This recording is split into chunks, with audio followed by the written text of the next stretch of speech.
Cześć, jestem Maria z kanału Wnętrza z Zewnętrza i dzisiaj chciałabym Wam pokazać piękny podwarszawski ogród.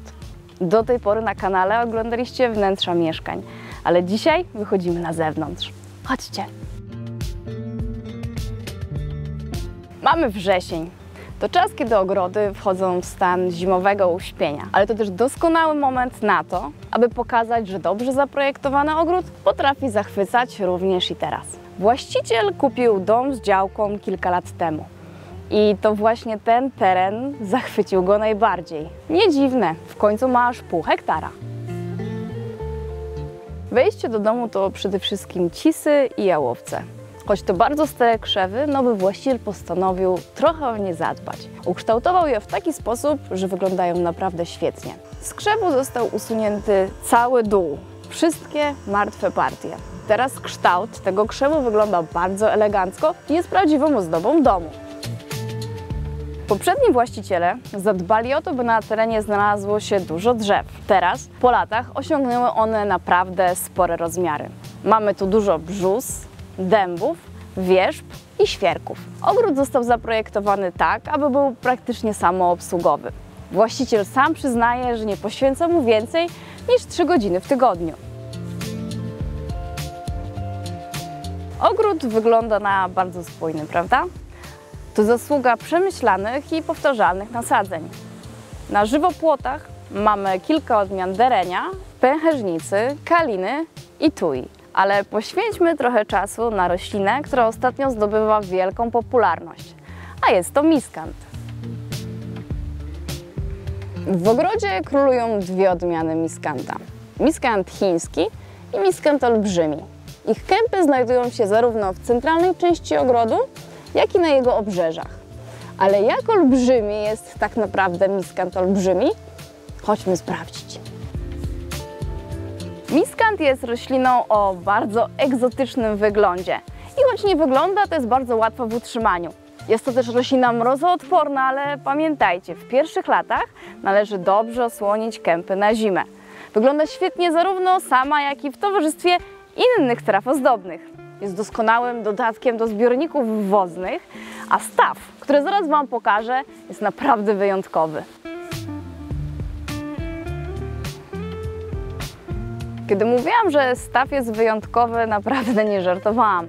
Oprócz stada dzikich i strasznie głośnych żab, zamieszkują go 3 żółwie. Będzie nam bardzo ciężko je nagrać, ponieważ żółwie, z tego co mi wiadomo, bardzo często lubią robić sobie wycieczki na pobliskie działki. Co ciekawe, żółwie zimują w stawie. Choć nie wygląda, ten staw ma aż 3 metry głębokości i na tym poziomie nawet mróz nie jest żółwiom straszny. Miskanty olbrzymie zostały posadzone po 2 przeciwległych stronach stawu. Jest tu bardzo dużo traw ozdobnych, ale prym wiedzie lilia wodna i widłaki. Na terenie ogrodu zostały przygotowane 2 miejsca z myślą o najmłodszych. Pierwszym jest plac zabaw, drugim domek. Oba miejsca zostały bardzo dobrze zaplanowane, jeśli chodzi o ich lokalizację, ponieważ z tarasu, gdzie rodzice spędzają najwięcej czasu, dokładnie widać oba miejsca. Zarówno domek, jak i plac zabaw są zadaszone, a dzięki temu dzieci mogą bawić się tu niezależnie od pogody. Miejscem wypoczynkowym w ogrodzie jest przede wszystkim taras. Możecie zobaczyć, że króluje nad nim ogromny parasol, który pełni funkcję także dekoracyjną. Mamy tu wydzielonych kilka stref. Jeden wielki drewniany stół, mały stolik na kawę albo poranną herbatę i huśtawka. W ogrodzie, jak mogliście zauważyć, jest bardzo dużo drzew, traw i krzewów ozdobnych. Ale dopiero w pobliżu domu mamy sporo nasadzeń roślin kwitnących, szczególnie przy tarasie.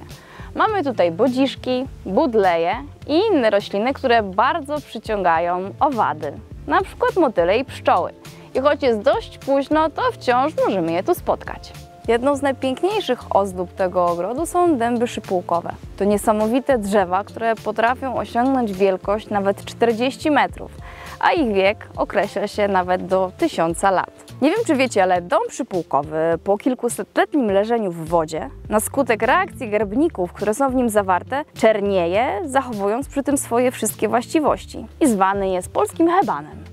Na tyłach ogrodu została zbudowana piękna drewniana altana. Pokryta jest cała winobluszczem, przez co pięknie wtapia się w teren. W środku jest sporo miejsca na zorganizowanie grilla, a na tylnej ścianie mam dla Was małą niespodziankę. Chodźcie!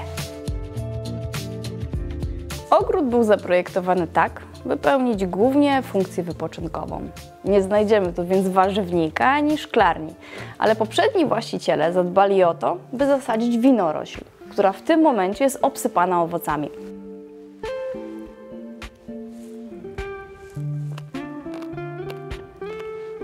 Jesteśmy na samym tyle ogrodu. Zapewne to nie jest miejsce, które w pierwszej kolejności właściciel pokazuje swoim gościom, ale ten teren zostanie zagospodarowany. W tym momencie pełni funkcję drugiego kompostownika. Tam możecie zobaczyć trawę i stare gałęzie. Kompostownik. Dla jednych zbędna zabawa, dla innych serce ogrodu.